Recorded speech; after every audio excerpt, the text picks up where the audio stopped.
সিপিএমকে vote দেওয়া মানে ক্রিমিনালকে vote দেওয়া, সিপিএম মানে ক্রিমিনাল। কর্মী সভায় বললেন কল্যাণ বন্দ্যোপাধ্যায়। 2011 থেকে 14 সাল ক্রিমিনাল শেষ করে দিয়েছে উত্তরপাড়া থেকে চাঁদদানি, বিশেষ করে কোন নগরী। সন্ধ্যের পর মেয়েরা বাইরে বেরোতে পারতো না, রেল লাইনের পরে ক্রিমিনাল ভর্তি ছিল।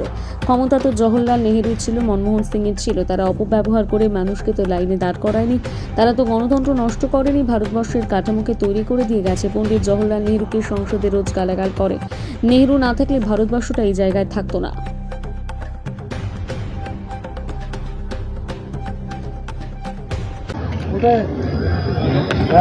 কি কারবার, কাউকে বিশ্বাস নেই। যে মানুষ যে রাজা হয় না তার মনটা বড় হতে হয়, যে রাজা হয় তাকে প্রোটেক্ট করতে হয়। সেই রাজা নিজেই প্রশ্ন করছে প্রজাকে, তুমি কি ভারতীয় ভাই? যার ভোট নিয়ে জিতে প্রধানমন্ত্রী হলো তাদেরকেই প্রশ্ন করছে, আচ্ছা তোমরা ভারতীয় তো? এতদিন পর্যন্ত কি ছিল? জনতা ঠিক করবে সরকার কে হবে, তাই তো? জনতা ঠিক করবে সরকার কে হবে। এটা হচ্ছে ভারতবর্ষের সংবিধানের এই যে গণতন্ত্র বলি তার মূল কাঠামো হচ্ছে এই জায়গাটা। এটার উপর দাঁড়িয়ে ভারতবর্ষের গণতন্ত্র, ভারতবর্ষের সংবিধান। মানুষ আগে। কি বলবেন, কাকে কি বাচ্চা বলবেন, কাকে কি মুখ বলবেন, ভগবান জানে আপনার মুখের ভাষা। কি মুখের ভাষা, আহা!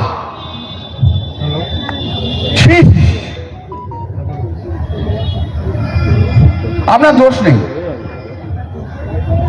আপনার বাড়ি তো সিপিএম এর বাড়ি, ওই ট্র্যাডিশন সমানে চলছে, চলেও যাবে। সেই ট্র্যাডিশন সমানে চলছে, চলবে, কিচ্ছু করার নেই। এই আপনাদের সময় ম্যাডাম মীনাক্ষী মুখার্জি শুনে নেবেন, নিশ্চয়ই শুনবেন তো, আপনি আমার ভিডিওটা তো শুনবেনই ভালো করে, তো শুনে নিন। মীনাক্ষী মুখার্জি এই 2009 যখন আমি এলাম না প্রথম দাঁড়াতে, তখন এই হিল মোটর আর উত্তরপাড়া থেকে আরম্ভ করে শুরু হয়ে একদম চাঁদদানি পর্যন্ত কোন্নগর, স্পেশালি কোন্নগর ছিল আঁতুড়ঘর, ক্রিমিনালদের আঁতুড়ঘর ছিল। ক্রিমিনাল ওই রেল লাইনের ওপাশে পারে সন্ধ্যে 7টার পর কোনো মানুষ হাঁটতো না, 7টা 7:30, আর 5:30 থেকে 6টার পর থেকে না কোনো মহিলার হাঁটার ক্ষমতা ছিল না, সব আপনাদের কমরেড। 2009 থেকে 2011 তখন আমাদের সরকার আসেনি, আমি প্রথম বলেছিলাম ক্রিমিনাল হটাবো, পদক্ষেপ নিতে শুরু করলাম, মামলা করতে শুরু করলাম।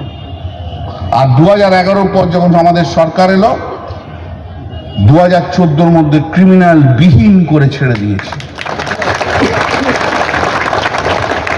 সিপিএম কে ভোট দেওয়া মানে আবার সেই ক্রিমিনাল রাজত্ব তৈরি করা। উত্তরপাড়ার বুকে, কোন্নগরের বুকে, রেল লাইনের পাশে শুধু ক্রিমিনাল আর ক্রিমিনাল। ক্রিমিনাল ছাড়া সিপিএম থাকতে পারে না। সিপিএম এর জন্মই ক্রিমিনালে, সিপিএম থাকে ক্রিমিনালে, সিপিএম নিজেই ক্রিমিনাল।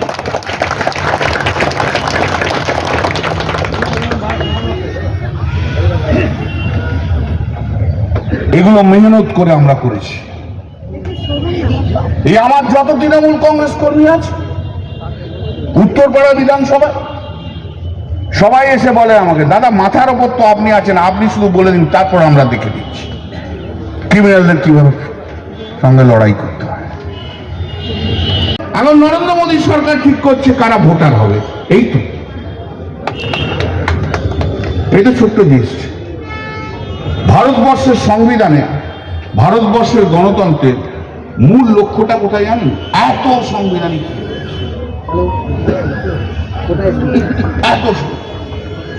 তার মূল লক্ষ্যটা হচ্ছে ভারতবর্ষের মানুষের কল্যাণ করা, ওয়েলফেয়ার করা, এটাই হচ্ছে মূল লক্ষ্য। সেই মূল লক্ষ্য থেকে বিচ্যুত হয়ে গেছে, মানুষের কল্যাণ নয় অকল্যাণ করা। এত ক্ষমতার লোভ, এত অ্যারোগেন্ট, আনবিলিভেবল অ্যারোগেন্ট। ইংরেজিতে একটা কথা আছে, অ্যাবসলিউট পাওয়ার করাপ্টস অ্যাবসলিউট। প্রচুর ক্ষমতা তাকে কোরাপ্ট করে। কোরাপ্ট মানে শুধু টাকা না, কোরাপ্ট মানে ক্ষমতার যখন অপব্যয় করা হয় তাকেও বলে কোরাপ্ট। আজকে সেই জায়গায় ভারতবর্ষ দাঁড়িয়ে আছে। এই ক্ষমতা তো পণ্ডিত জওয়াহরলাল নেহরুর ছিল, এই ক্ষমতা তো মনমোহন সিং এরও ছিল। কই, তারা তো ক্ষমতার অপপ্রয়োগ করে ভারতবর্ষের মানুষকে 10 বছরের লাইনে দাঁড় করায়নি। তারা তো গণতন্ত্র নষ্ট করেনি, তারা তো ভারতবর্ষের কাঠামোটাকে তৈরি করে গেছে। পণ্ডিত জওয়াহরলাল নেহরু তো প্রতিদিন গালাগাল দেয় পার্লামেন্টে। আরে পণ্ডিত জওয়াহরলাল নেহরুকে আমি দেখিনি, কিন্তু তাকে তো সম্বন্ধে শুনেছি, পড়েছি। পণ্ডিত জওয়াহরলাল নেহরু না হলে কি ভারতবর্ষ আজকে এই জায়গায় এসে দাঁড়াতো? কিভাবে এই দেশ গণতান্ত্রিক পদ্ধতিতে চলবে তার কাঠামোটাকে তৈরি করে দিয়ে গেছিল পণ্ডিত জওয়াহরলাল নেহরু, ডক্টর বি.আর. আম্বেদকর। আর আজকে সেখানে তুমি আঘাত করছো। যে মানুষ মারা গেছে সেই মানুষের সম্বন্ধে সমালোচনা করে কি ভালো লাগবে?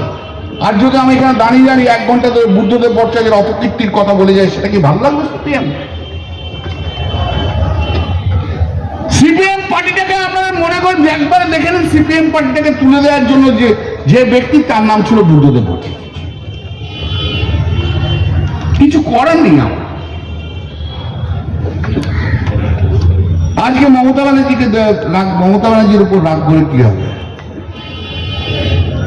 আর পশ্চিমবাংলায় দাঁড়িয়ে সিপিএম বিজেপি একসঙ্গে হাতে হাত মিলিয়ে চলছে, বলে তৃণমূলকে হটাতে হবে। কোথায় আপনাদের নীতি? কি আপনাদের নীতি? আপনি অন্য রাজ্যে গিয়ে বিজেপির সঙ্গে কথা বলবেন, আর এই রাজ্যে এসে বিজেপির সঙ্গে হাতে হাত মিলিয়ে কি করে তৃণমূল কংগ্রেসকে হাঁটানো যায় তার কথা বলবেন। এটা আপনাদের কি নীতি? কি নীতি? কি নীতি? এটা কোনো নীতি হতে পারে? নীতিবিহীন একটি দলের নাম হচ্ছে শারদ সিপিআইএম, আর পশ্চিমবাংলার বিজেপি হতে। আমাকে অনেকেই জিজ্ঞেস করে, নাম আর বলবো না, ওদের চেয়ে অনেক তাবর নেতা যারা আছে তারা আমাকে জিজ্ঞেস করে, क्या होगा दादा?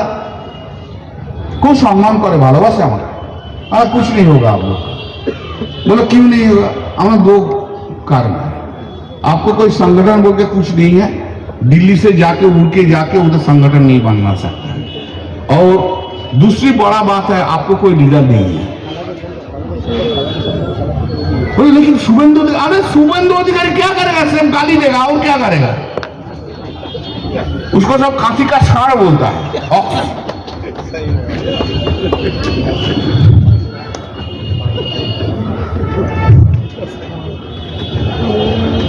ঠিক আছে, অনেকক্ষণ তো রোদ খাচ্ছ, আর বেশিক্ষণ বক্তব্য টানা উচিত না। ভারতে তো এদের ভালো লাগছে, এরা সে ছায়াতে আছে না। আবার পরে আবার আসছি, আবার তো নির্বাচন।